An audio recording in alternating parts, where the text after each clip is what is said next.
Jurnal Refleksi Mingguan Modul 3, 1. Refleksi Model 4F, Facts, Feelings, Findings, Future, oleh Dr. Roger Greenaway. Facts, peristiwa. Pada saat pembukaan Modul 3, 1 yaitu awal Maret 2023 kita diwajibkan mengikuti kegiatan pretest Modul 3 ini terlebih dahulu. Setelah dilanjutkan dengan belajar mandiri secara asinkronus di LMS mulai dari diri dan eksplorasi konsep, di sini saya mengisi beberapa pertanyaan pemantik, pendapat saya tentang bagaimana saya mengambil keputusan atas permasalahan yang melibatkan diri saya sebagai pemimpin pembelajar di sekolah di tempat saya mendidik. Lalu, pada menu, eksplorasi konsep, saya belajar tentang bagaimana menempatkan sekolah sebagai institusi moral, dan sebagai seorang pemimpin harus bisa memahami tentang dilema etika dan bujukan moral serta pengambilan keputusan sebagai pemimpin pembelajaran. Pembelajaran berikutnya masuk dalam alur, eksplorasi konsep forum diskusi. Dalam pembelajaran kali ini disajikan beberapa kasus yang perlu kita komentari dan kita juga ditugaskan menanggapi salah satu contoh kasus serta memberi tanggapan atas pendapat sesama rekan CGP lainnya. Dan sampai pada tahap, ruang kolaborasi, yang menguatkan pemahaman kita setelah berdiskusi dengan fasilitator dan sesama rekan CGP dalam kelas kita. Sampai pada tahap mengerjakan tugas-tugas yang ada di modul. Feelings, perasaan saya selama mengikuti pembelajaran ini campur aduk antara senang dan khawatir. Senang karena dapat ilmu baru tentang pengambilan keputusan serta bertemu teman, khawatir karena antar tugas yang mepet sekali deadline-nya. Kemudian pada saat menganalisa kasus saya merasa persis dengan apa yang saya alami dan saya merasa saya sudah pernah menerapkan modul ini dalam praktik keseharian saya cuman langkah-langkahnya masih belum sempurna. Findings, pembelajaran. Setelah mempelajari beberapa alur dalam modul 3.1 ini, saya dapat mulai memahami bahwa pengambilan keputusan yang kita ambil harus berdasarkan 3 unsur yaitu berpihak kepada murid, berdasarkan nilai-nilai kebajikan universal dan bertanggung jawab terhadap segala keputusan yang diambil. Di sini saya juga memahami apabila keputusan yang telah kita ambil keduanya bernilai kebenaran maka itu merupakan situasi dilema etika sedangkan bila mengambil sebuah keputusan antara benar dan salah maka itu situasi bujukan moral.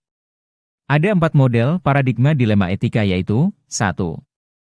Individu lawan kelompok, individual versus community, 2. Rasa keadilan lawan rasa kasihan, justice versus mercy, 3. Kebenaran lawan kesetiaan, truth versus loyalty, dan 4. Jangka pendek lawan jangka panjang, short term versus long term. Sementara dalam pengambilan keputusan harus didasari atas 3 prinsip dalam pengambilan yaitu A. Berpikir berbasis hasil akhir, end-based thinking. B. Berpikir berbasis peraturan, rule-based thinking. C. Berpikir berbasis rasa peduli, care-based thinking. Saat proses pengambilan keputusan, walaupun telah berlandaskan pada suatu prinsip atau nilai-nilai tertentu, tetap akan memiliki konsekuensi yang mengikutinya.